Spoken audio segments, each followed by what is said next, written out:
Hello, hello, my fabulous, fun-loving mortal souls. This is Venus Callida here to host another episode of Riddle Me, Din Din, and it is a Sleeping Beauty edition, part 2. There are just so many feasts and meals being whipped up in this Disney movie. I just needed to come back to this lovely fantasy world. And this won't be for the last time. Just wait and see. So here comes round 1. Solve my riddles and reveal the recipe list needed to build tonight's feast.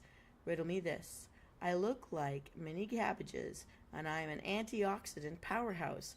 I'm a cool weather crop. What am I? Do do do do do do do do do do do do do do do do. Riddle number 2. My tree can live up to 2,000 years. I represented wealth in ancient Minoan civilization and was 5 times more expensive than wine in ancient Syria. What could I be? Do do do do do do do do do do do la la la la la. Riddle number 3. I'm a mineral, small and white. If you accidentally spill me, you have to take a pinch of me and throw it over your right shoulder 3 times to blind the devil. What am I? Do do do do do do do do do do do do do do do do. Riddle number 4.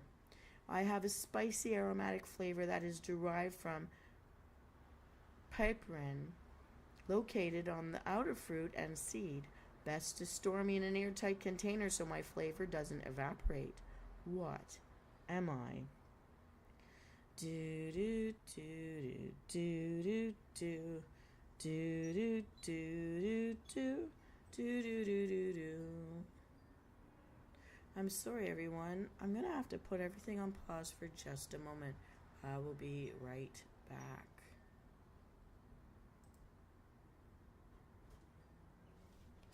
Gosh, that's fucking lovely.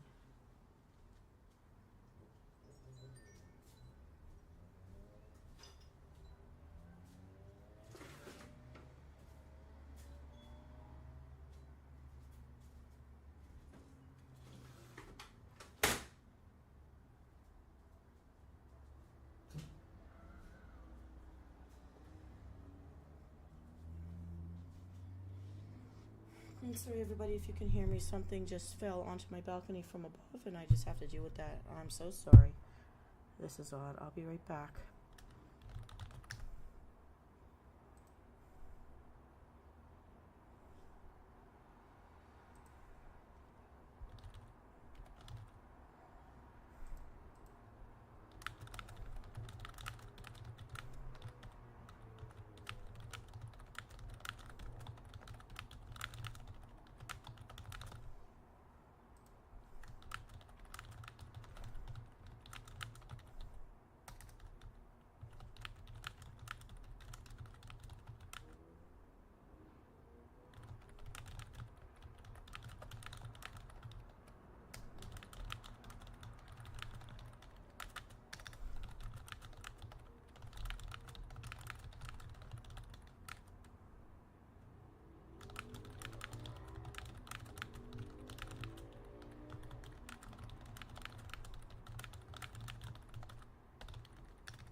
Okay.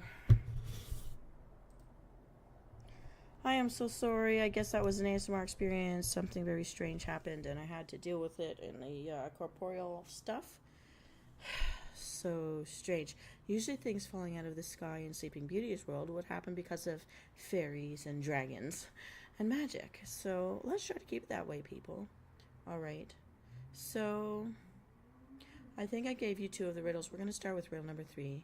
I'm a mineral, small and white. If you accident, oh no, we did that one. Number 4. Oh, we did that one. Number 5. Oh, here we go. Riddle number 5. I am commonly used in glazes, dressings, reductions, and am very popular in Italy, where they dip bread into me before they eat it. What could I be? Do do do do do do do do do do do do do do do. Riddle number 6. I'm a liquid, but I'm not water. I'm sticky, but I'm not glue. I'm sweet, but I'm not melted chocolate. I'm found in a comb, but I'm not hair. What am I? Do do do do do do do do do. Here's a hint, there's a hint, for Anna's got something in her hands. Do do do do. Alright, M-Soul. Let's review and see if you were able to crack my codes. In riddle number 1, I look like mini cabbages, and I'm an antioxidant powerhouse. I'm a cool weather crop. What am I? Well, it's Brussels sprouts. Mini cabbages. And you're going to need 1.5 pounds of Brussels sprouts, halved, stems, and ragged outer leaves removed. Riddle number 2. My tree can live up to 2,000 years. I represented wealth in ancient Minoan civilization and was 5 times more expensive than wine in ancient Syria. What could I be? This is olive oil. We'll need 3 tablespoons of olive oil for this recipe. Riddle number 3. I'm a mineral, small and white. If you accidentally spill me, you have to take a pinch of me and throw it over your right shoulder 3 times to blind the devil. What am I? This is salt. And you're going to need 3/4 teaspoon kosher salt for this recipe. Riddle number 4. I have a spicy aromatic flavor that is derived from piperin, located on the outer fruit and seed. Best to store me in an airtight container so my flavor doesn't evaporate. What is it? It's ground black pepper. And we'll need a 1/2 teaspoon freshly ground black pepper for this recipe. Riddle number 5. I am commonly used in glazes, dressings, reductions, and I'm very popular in Italy, where they dip bread into me before they eat it. What could I be? It is balsamic vinegar. And we'll need 1 tablespoon balsamic vinegar for this recipe. Riddle number 6. I'm a liquid, but I'm not water. I'm sticky, but I'm not glue. I'm sweet, but I'm not melted chocolate. I'm found in a comb, but I am not hair. What am I? Bzz bzz over here. Honeycomb. It's honey. We'll need 1 teaspoon of honey for this recipe. So Venus, you might wonder, what does this make? It's called surprisingly good Brussels sprouts. Yum, and they really are. Here's how to prep them. Preheat your oven to 425 degrees. Line a baking sheet with aluminum foil in a large bowl. Toss Brussels sprouts with 2 tablespoons of olive oil, kosher salt, and pepper to taste. Transfer the Brussels sprouts to a baking sheet and roast them, stirring occasionally to ensure that even browning. And keep heating until tender and caramelized. This will take about 20 minutes. Place the Brussels sprouts back in a bowl. Add the remaining tablespoon of olive oil, balsamic vinegar, and honey, and toss it to coat everything evenly. Taste this and adjust the season if you need to, then serve. Now don't you worry, M-Soul. We have other things to serve with these surprisingly good Brussels sprouts. So let's get ready for round 2. Without much ado, riddle me this. I am the 4th largest food crop in the world. I was first grown by the Incas in Peru and introduced to America by Thomas Jefferson. What am I? Do do do do do do do do do do do do do do do do. Riddle number 2. Spain is my biggest producer, and Greece is my biggest consumer. The goddess Venus, is said to have invented me. What am I? Do do do do do do do